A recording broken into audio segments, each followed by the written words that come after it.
Before I could even breathe, my phone buzzed in my pocket.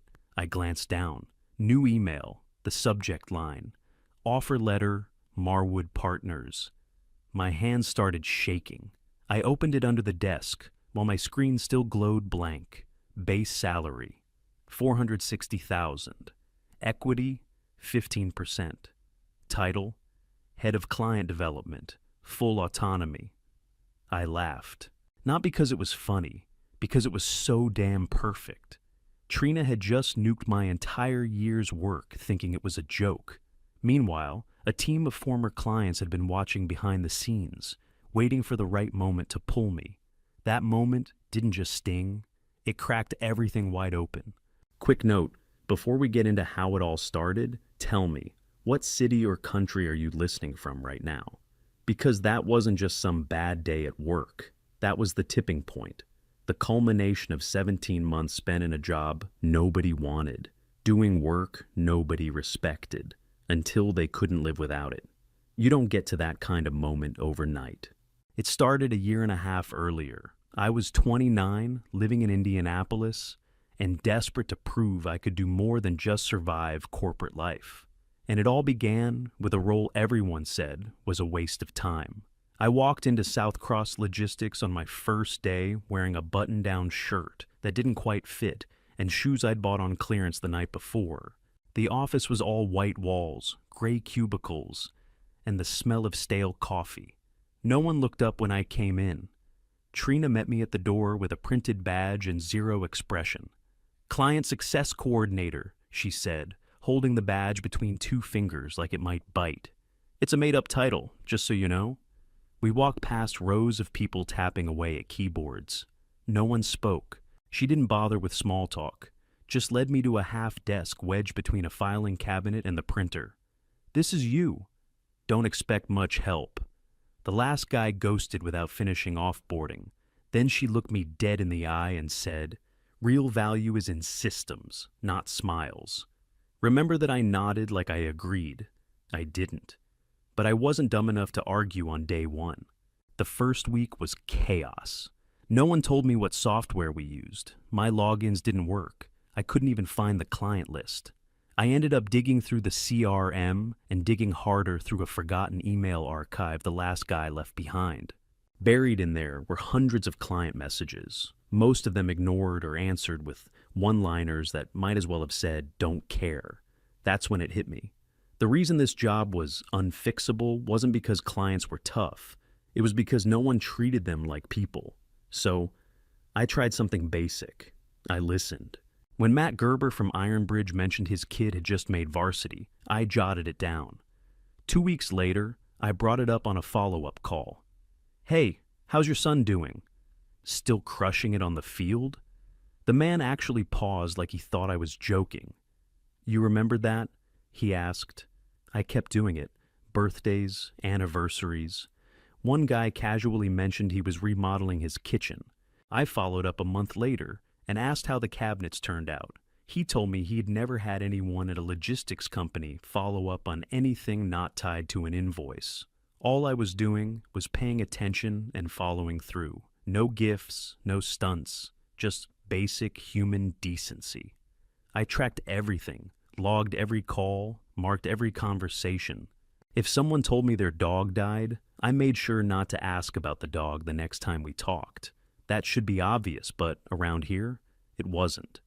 Trina saw me taking longer on calls and started hovering. "You're not a guidance counselor," she said. "Keep it transactional." I nodded and went right back to asking people how their week was going. She thought I was wasting time, but the numbers told a different story. Over the next couple of months, I started seeing patterns. Clients who normally bailed after 1 or 2 shipments started sticking around. The churn rate dipped, response times improved. But not because we got faster. It was because people actually wanted to talk to us. And once they trusted me, they started giving me the real problems. The late shipments, the billing errors, the stuff they used to just suffer through in silence until they eventually walked. One Friday, I stayed late answering a call from a guy in Utah who was thinking of pulling his account. We ended up talking for 45 minutes about the screw-ups on his last few deliveries. I didn't promise him the moon. I just owned the issues, wrote everything down, and told him I'd follow up personally. He didn't cancel. That's when I knew this wasn't fluff. This was the glue holding everything together. They just didn't see it yet. By the end of my 3rd month, the same people who used to ignore my emails were calling me directly. I wasn't even in sales, but somehow clients were spending more. And Trina? She still thought I was wasting everyone's time. By month 4, the shift was obvious. Clients weren't just replying to my emails anymore. They were bypassing the company line completely. They'd call my direct number, even after hours, just to check something real quick. And honestly, I didn't mind.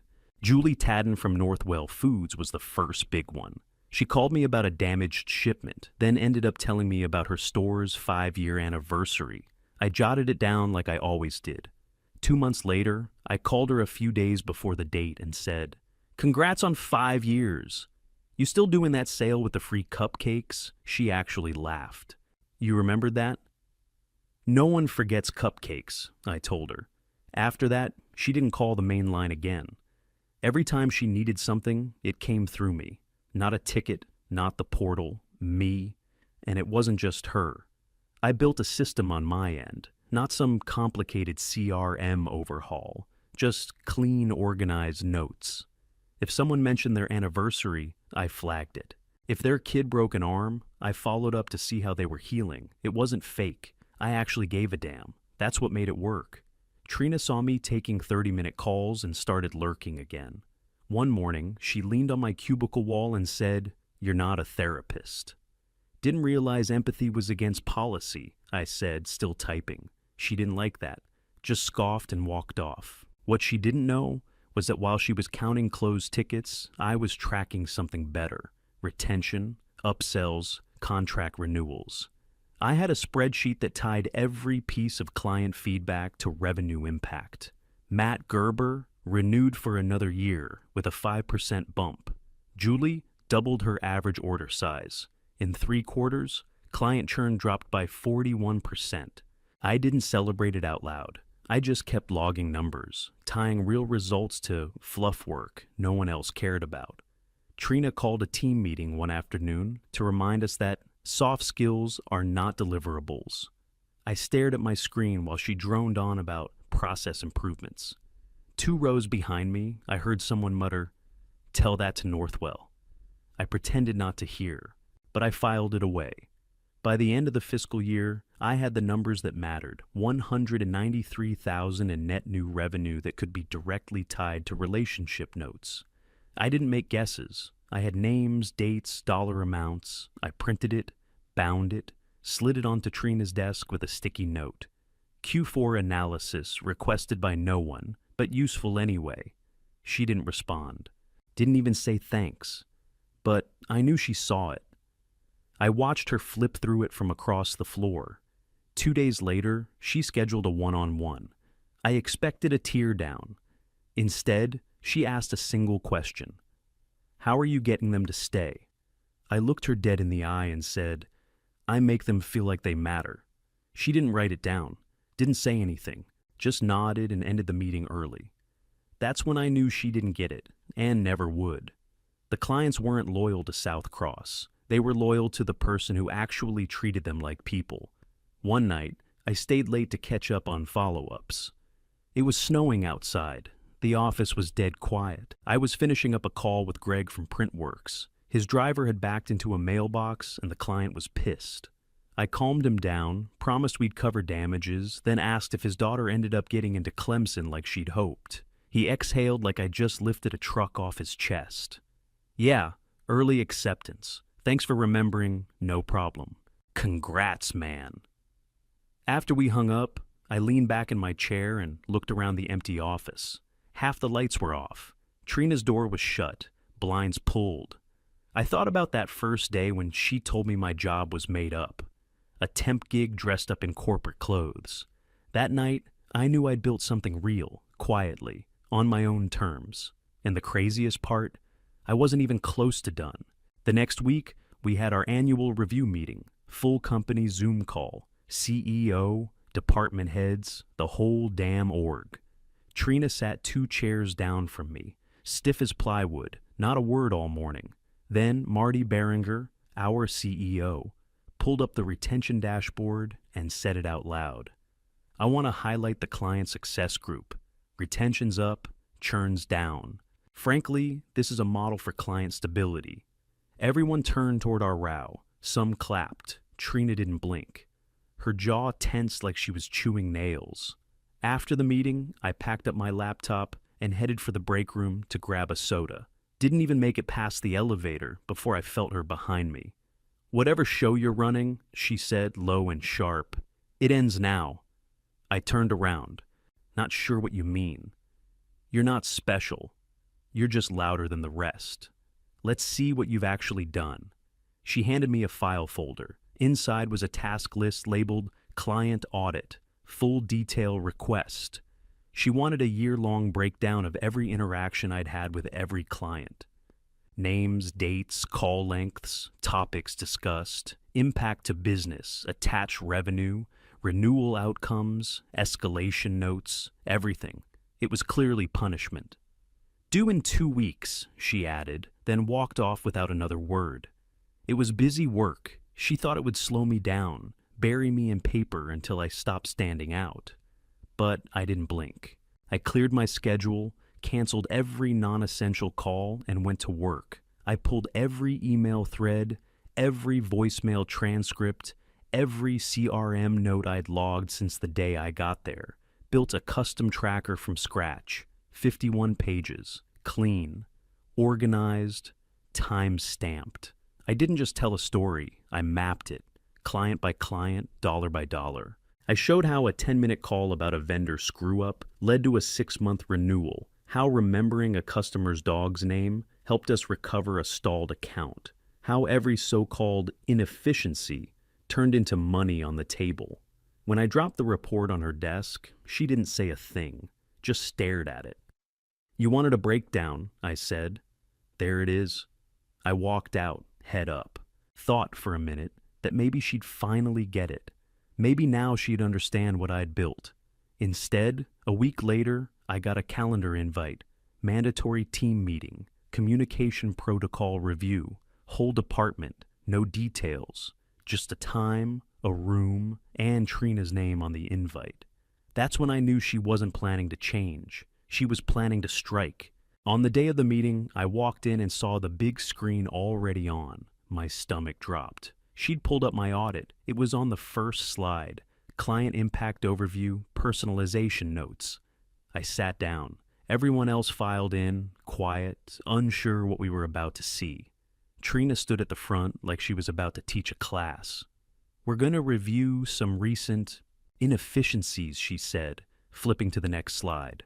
I watched her scroll through my work like it was garbage. She cherry-picked lines out of context, birthday reminders, notes about clients' vacations, even one I wrote about a kid's science fair. "This," she said, clicking the laser pointer, "is not logistics. It's emotional clutter. We are not here to be pen pals. We are here to solve problems, close tickets, and move freight." I clenched my fists under the table. My jaw locked so hard it hurt. She kept going, page after page, stripping every bit of value out of the work I'd done, trying to make me look like some desperate try-hard chasing compliments instead of results. And the team? Silent. No one looked at me. No one looked at her. Then she stopped on the final page, the master sheet, the one with all the revenue tied to every conversation. "This kind of emotional micromanagement is inefficient," she said, and with zero hesitation, she hit delete. Just like that. Gone. The room went dead quiet. She smiled, turned back to us, and said, "We're going back to professionalism. Starting today." She thought she'd erased a nuisance. She had no clue she'd just destroyed the only bridge keeping the company upright. She stood there like a damn professor, hands clasped behind her back, acting like she was doing us a favor. "This is what we call bloated communication," Trina said, as she flipped to the third slide. My notes. Talking about football games and birthday parties isn't logistics. This is textbook inefficiency. I sat frozen at the end of the table, watching her rip my work apart line by line. My chest was on fire. Every face in that room was either looking down or staring blankly at the screen, trying not to get caught reacting. She clicked to the next entry. My note about Greg's daughter getting into Clemson. "Clients are not your friends," she said, like she was reading from a damn textbook. "We are not in the business of coddling." Someone cleared their throat near the back, probably trying not to choke on the tension. I couldn't move, couldn't speak. My heart was pounding so loud, I thought someone might hear it. I looked around. 20 people. A few of them had once thanked me privately for keeping their clients from canceling. Now, not one made eye contact. Trina kept going. A note about Julie Tadden's store anniversary. One about a client whose dog passed. She read it out loud and actually smirked. "This is where we draw the line," she said. "We're not here to manage people's emotions. We're here to manage freight." I could feel sweat collecting under my collar. I knew exactly where she was headed. She hadn't gotten to the final tab yet, the master sheet, the one where everything, every contract, every renewal, every uptick in spend was tied to a personal touch point. And then she got there. The title filled the screen. Client Relationship Revenue Attribution. Full year. She stared at it for a second, let the silence drag, then turned back toward us. "This," she said, "is garbage." Then she clicked delete. 1 second. That's all it took. A year's worth of client growth, gone with a single click. "We're going back to professionalism starting today," she said, calm as ever. "Standard scripts, timed responses, no more emotional clutter. Any questions?" My hands were shaking under the table. I gripped the edge to steady myself. I wanted to scream, wanted to flip the conference table and ask everyone what the hell they thought they were doing, sitting there watching her torch the only system that had actually worked. But I didn't say a word. No one did. That's what gutted me the most. Not even the delete button, not even the smug look on her face. It was the silence, the way my coworkers just took it. I stood up, slow and steady, and walked out of the room. Didn't say excuse me, didn't explain, just left. Back at my desk, I stared at my monitor like it might offer me something, anything to fix what just happened, but it was blank, just like the screen Trina had wiped clean. My phone buzzed. I didn't even look at it. I leaned forward, elbows on my knees, fists tight, head down. That file wasn't just numbers and notes. It was proof. Proof that people want to be treated like humans, not line items. Proof that the clients weren't staying because of our software or shipping accuracy. They were staying because someone actually gave a damn. And Trina had just erased it in front of the entire team like it meant nothing. She had no idea what she'd just done. She thought she'd embarrassed me, shut me up, put me back in line. But all she really did was burn the only bridge keeping this whole company from falling into the damn river. My screen was still blank when I felt the buzz again. Short, sharp, steady. I checked my phone, half expecting some corporate blast from HR Marwood Partners. That name hit like a switch flipping in my chest. I stepped into the hallway and answered. "Hey," a voice said, cool and direct. "You probably remember us, Bryant, Craig, and Lamont. We used to run ops at Ridgeline before the merger." Yeah, I remembered. They were sharp. Left South Cross 6 months ago after the firm's biggest account started bleeding. "We've been watching," he said. "We know exactly what you've been building over there." I didn't speak. Just let him talk. "We want you to build our client division. From scratch. Your way. No red tape, no scripts, no trinas." My throat went dry. "Base salary's $460, plus equity, full lead, autonomy, you report directly to us." I leaned against the hallway wall, one hand on my head. My heart was thudding so hard I thought I might throw up. "They're not loyal to South Cross," he added. "They're loyal to you. You already know that." I looked down the hallway. That stupid conference room door was still cracked open. I could hear Trina's voice going on about policy changes, tone standards, escalation charts. "We're not asking for data," he said. "Just show up and keep being the guy they trust." My pulse steadied. I didn't need time to think. I just nodded, even though he couldn't see me. "Yeah," I said. "Let's do it."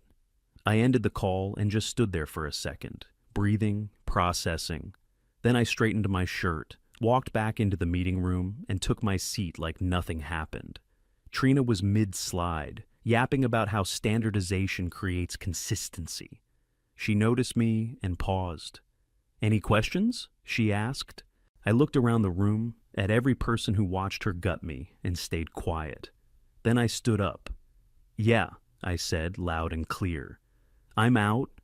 The room froze. She stared at me like she didn't understand the words. "I quit," I said. "Effective right now." She scoffed. "You're making a mistake. You don't walk out of a career over a disagreement." "This isn't a disagreement," I shot back. "It's the end of a joke." I reached down, unplugged my laptop, grabbed my notebook, and tucked my badge in my pocket. "And just so we're clear, those clients you keep calling clutter, they were the only reason this place was holding together." I turned and walked out before she could answer. Didn't slam the door, didn't look back, but every single person in that room heard it. Loud, final, real. I wasn't theirs anymore. 3 days into my new role at Marwood, I was still setting up my laptop when the first call came in. Matt Gerber, Iron Bridge Equipment. "Hey," he said, voice low but steady. "Heard you moved on. That true?" "Yeah," I said, leaning back in my chair. "Started Monday." He didn't hesitate. "What are you guys offering?" By the end of the call, we had a follow-up set for Thursday. Full account review, scope, needs, timelines. He was ready to move. No pitch, no sales deck. He just wanted to keep working with someone who didn't treat him like a damn invoice. The next day, my phone rang again. Julie Tadden, Northwell Foods. "I knew it," she said before I even said hello. "I told my assistant you were too quiet. What's your new place called?" I gave her the name. She wrote it down like she was already filling out the vendor switch. "I'll shoot you over our latest numbers," she said. "I'd rather keep things personal. You made us feel like more than freight." The switch was happening in real time. All the names that Trina once rolled her eyes at, the clingy clients, the not scalable ones, they were jumping ship, and fast. I didn't gloat, I didn't post about it, but word was spreading. The floodgates had opened. Meanwhile, I started hearing whispers from inside South Cross. One of my old teammates, Alex, texted me a screenshot of a Slack thread. Trina was panicking. "Client volume is down. Re-engagement plan needed. Where's the Gerber renewal? Why hasn't Tadden answered this week's check-in?" She was scrambling, trying to run triage on the exact people she said didn't matter. Scripts. Bulk email blasts. She even started calling clients herself, but they weren't biting. Matt forwarded me one of her follow-ups. It was brutal. "Hi, Matt. Just checking in to see if you need any assistance. I'd love to hear how things are going with your family." You could practically smell the desperation through the screen. He texted me right after. "She remembered I have a family, but forgot my daughter's name. Said, 'Your son,' twice. I have 2 girls. By the second week, 3 more accounts came over without me lifting a finger. These weren't small players. These were legacy clients, contracts worth 6 figures annually. The irony? Every single one of them had been flagged high risk by South Cross the year before. Trina had labeled them resource drains. And now they were my foundation. We weren't even fully staffed yet. I was building the team from scratch, vetting candidates, setting up systems. But the clients didn't care. They said the same thing over and over. "We'll wait. Just tell us where to send the POS back at South Cross." The leaks kept growing. My inbox started filling with resumes, former coworkers asking if we were hiring. Some begged me not to say their names. They were still working under Trina, trying to hold it together. But it was already coming apart. She'd spent a year mocking my approach, dismissing loyalty. Now she was drowning in the mess she'd ignored, and I wasn't even pushing. I was just answering the damn phone. By week 5, I started hearing that Trina was pointing fingers. A buddy still inside messaged me late one night. "She's saying you're poaching clients." Full witch hunt mode. I didn't panic. I hadn't reached out to a single person. The calls came to me, and every one of those clients had a shared story. After I left, they gave her a shot. They really tried, but Trina's version of relationship management was a half-hearted apology and a templated follow-up. I saw one of her emails forwarded from a client. "We value your business and understand you're undergoing change. Let's reconnect and realign." It read like it came out of a chatbot. She even started scripting small talk. Clients told me she'd say things like, "How is your personal life?" Like she was reading from a broken teleprompter. It didn't build trust. It creeped people out. 8 weeks in, South Cross had lost over 60% of its client revenue. I wasn't tracking it on purpose, but word spreads fast in logistics. Carrier contracts stalled. Warehousing partners backed out. Even their best fulfillment vendors started shopping new accounts. Layoffs got announced internally the same day I signed 2 new clients. Someone posted about it on LinkedIn. Company in transition, seeking new direction. Translation: fire's already halfway through the building. That's when Marty Beringer called me. He didn't start with small talk. "I won't lie," he said. "We're in a tight spot. You've clearly built something sustainable. Would you consider partnering with us? Maybe come back in a leadership role?" I paused. Let the silence stretch long enough to hear the weight in his voice. "You're talking about head of client strategy?" I asked. "Something like that. You'd have control. Fix what's broken." I leaned back in my chair and looked out the window. It was pouring rain, same as the day Trina nuked my work in front of the team.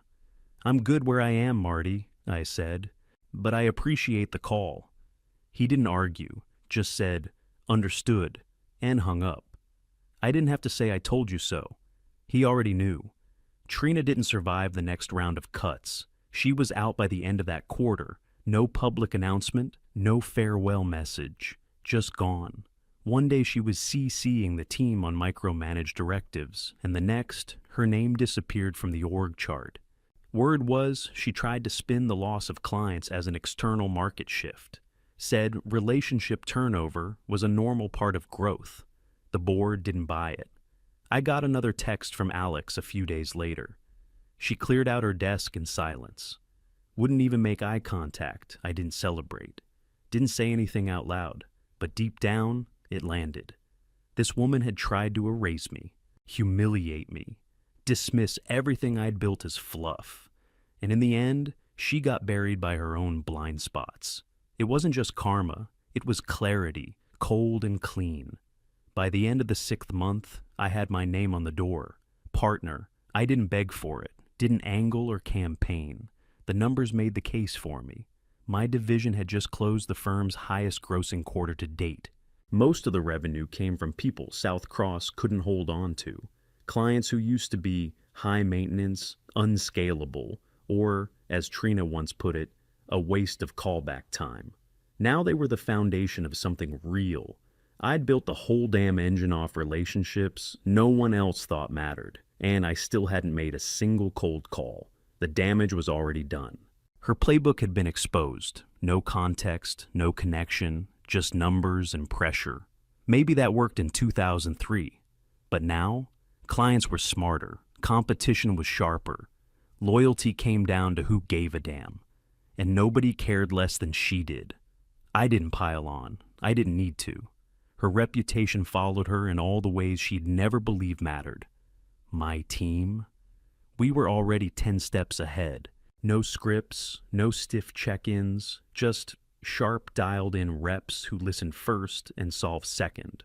The funny thing is, I never set out to be some industry case study.